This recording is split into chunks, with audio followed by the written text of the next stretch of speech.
وكفى وسلام على عباده الذين اصطفى أما بعد فأعوذ بالله من الشيطان الرجيم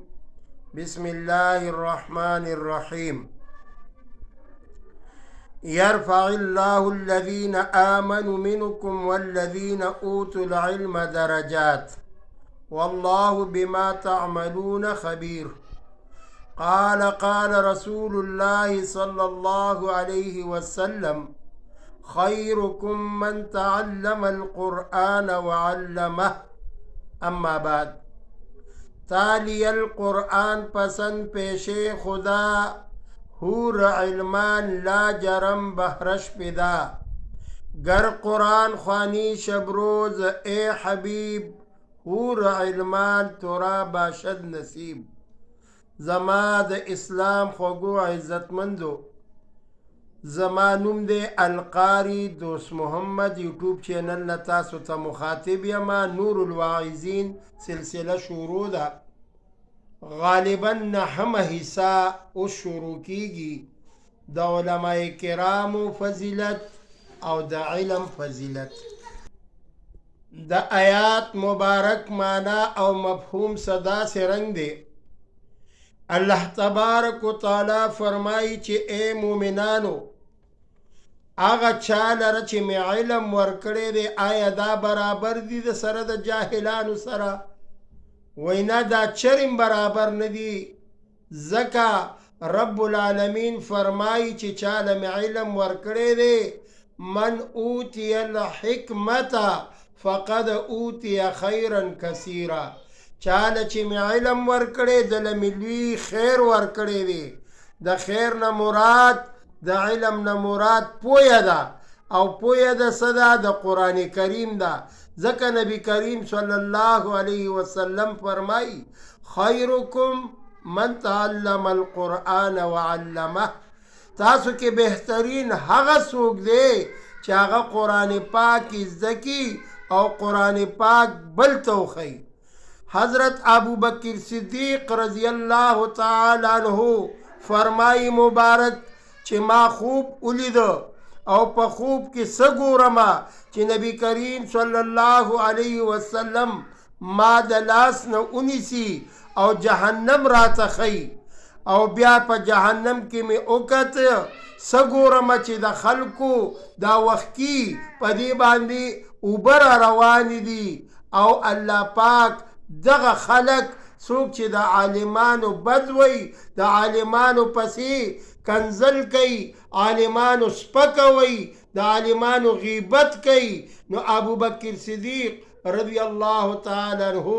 د حضور صلی الله علیه وسلم نا تپوس کوي یا رسول الله په دې جهنم کې دا کم خلق دی دا ستا کم امتیان دي و یا ابو بکر صدیق صاحب دا زما هغه امتیان دي چې په دنیا کې روجیم ساتلی دي دنیا کې زکاتونه ورکړي دي خو لیکن عالمانو پسې به سپک کتل د عالمانو غیبت یې کړی دی د عالمانو سپکه به ویلا عالم پسې به خبرې کولی نو د دې وجې نه دا په جهنم کې دي او په دې خوله باندې د اوبه را روانې دي نبی کریم صلی الله علیه وسلم چې دا حالات ابو بکر صدیق رضی الله تعالی عنہ ته بیان کو نو هغه ډیر زیات خفه شو ویل داسې بدبخت خلک چې هغه به د دین عالم ته سپک ګوري او علم دا څه شی دی العلماء ورثة الانبیاء دا د الله پاک د محبوب پیغمبر وارثان دي یعنی اللہ پاک منگو تاسو تا چکم پیغمبر را لیگلے دے چی منگو تاسو داغا امتیانیو نو دا علمان داغا خوب پیغمبر محمد رسول اللہ صلی اللہ علیہ وسلم وارثان دی او سنگا وارثان دی راشی یو واقعہ ذکر کیگی یو حکایت دے مخکم منگا تاسو تا دا بیان کرے دے ننے بیا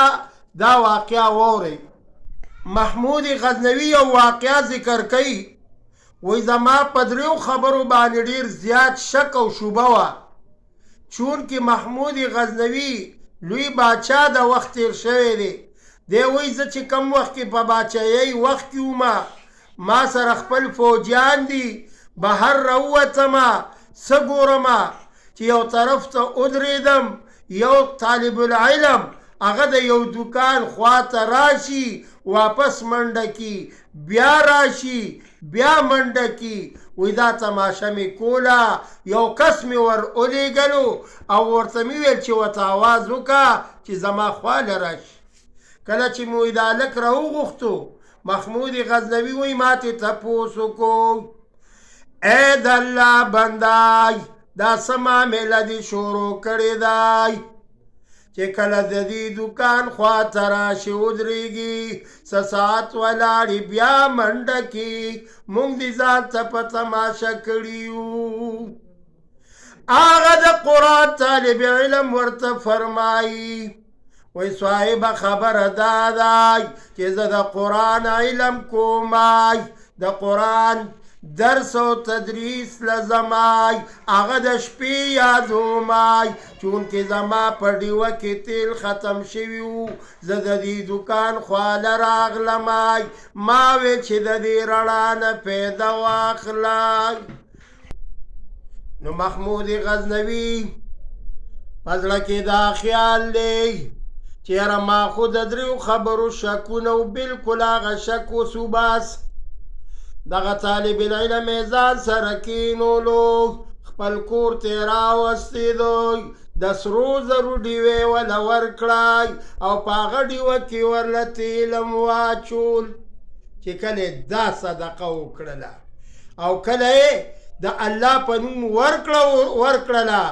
نو په دقه ټیم کې دی اوده شو، خوب وله راغی. څه ګوري په خوب کې؟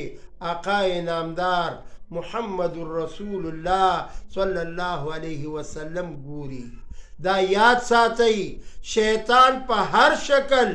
یتشکل الاشکال، په هر شکل صورت راتلی شي، لیکن دا آقا نامدار محمد رسول الله صلی الله علیه وسلم په صورت کې نشي راتلی. آقا نامدار محمد رسول الله محمود غزنوي ته خوب کې راغی،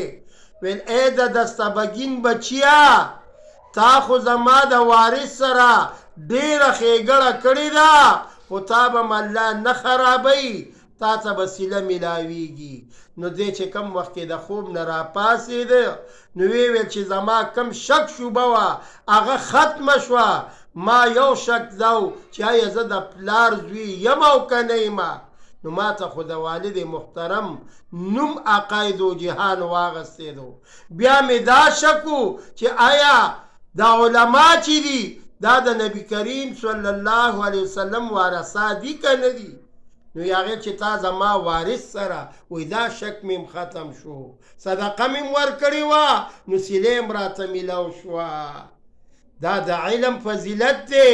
علم ښه شی دی. چا چې علم کړی، چا له الله علم ورکړی دی، دله الله پاک ډېر لوی خیر کثیر ورکړی دی. تاسو دا مه وایئ، قرآن وګورئ چې قرآن کې رب العالمین فرمایي، مفهوم یې داسې دی چې آیا تاسو برابر ګڼئ عالمان او جاهلان؟ هیڅ کله داسې نه ده. عالمان دا د دین ستنې دي، د دوی سره نرم او پستې خبرې کوئ او د دوی سره خدمت ته حاضرېږئ، د دوی قدر وکئ. چا چې د عالم قدر وکړو، رب العالمین به د درجه اوچته کړي. بله خبره دا ده چې عالم ټوله شپه خوب کوي، اوده وي، او عابد تمام شپه عبادت کوي، نو بهتره به د عبادت وي که د عالم خوب وي. کتابونه لیکي، فضائل اعمال وګورئ، هغې کې فرمایي مولانا زکریا صاحب رحمت الله علیه په خپل کتاب کې فضائل اعمال کې لیکلي دي، ویل د عالم دا خوب دا د عابد د دې تمام شپه عبادت نه دا خوب هم بهتره دی. بل چې طالب په لاره باندې تیریږي، نو فرشتې راځي او وزرې ورته غوړوي. یو فرشته دا ارمان کوي چې طالب العلم زما په وزر باندې خپه کیږي،